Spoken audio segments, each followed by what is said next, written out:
भयावह प्रस्तावना अपनी नींद की गहरी गहराइयों में मैंने खुद को चांदनी जंगल में भटकते हुए पाया। हवा एक अशुभ ठंड से बोझिल थी और पेड़ मूक प्रहरी की तरह मंडरा रहे थे। उनकी शाखाएं कंकाल की उंगलियों की तरह आकाश की ओर बढ़ रही थी। माहौल में भय का माहौल व्याप्त हो गया। रहस्यमय अजनबी जैसे ही मैं अंधेरे जंगल में गहराई तक गया। मेरे सामने एक छायादार आकृति दिखाई दी। वह एक मनमोहक सुंदरता थी। उसके बिखरे हुए बाल उसके कंधों पर लटक रहे थे।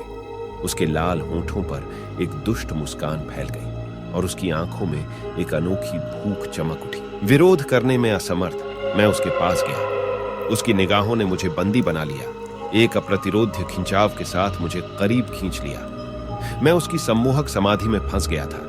मेरी इच्छा शक्ति मेरी उंगलियों से रेत की तरह फिसल रही थी। मोहक अनुग्रह के साथ वह झुक गई। उसकी ठंडी सांसें मेरी गर्दन से टकरा रही थीं। उसके होंठों ने मेरी त्वचा को खरोंच दिया और जैसे ही उसके नुकीले दांत मेरे गले में ढांसे, एक तेज चुभने वाला दर्द मेरे अंदर समा गया। जब मेरी जीवन शक्ति समाप्त हो गई तो मैं पीड़ा से हाँफने लगा।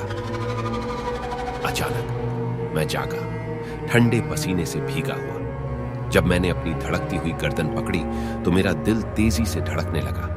कोई घाव न पाकर राहत महसूस हुई, लेकिन सपने की जीवंतता से मैं भयभीत हो गया। यह इतना वास्तविक और इतना भयावह लगा कि यह महज मेरी कल्पना का उत्पाद नहीं था। इसके बाद के दिनों में एक नई भूख मुझे सताने लगी, किसी ऐसी चीज के लिए एक अतृप्त प्यास जिसे मैं परिभाषित नहीं कर सका। मैं पिशाच के चुंबन की स्मृति, निषिद्ध परमानंद के स्वाद से परेशान था। जैसे जैसे रातें बीतती गईं, मुझे एहसास हुआ कि सपना तो सपना ही नहीं रहा।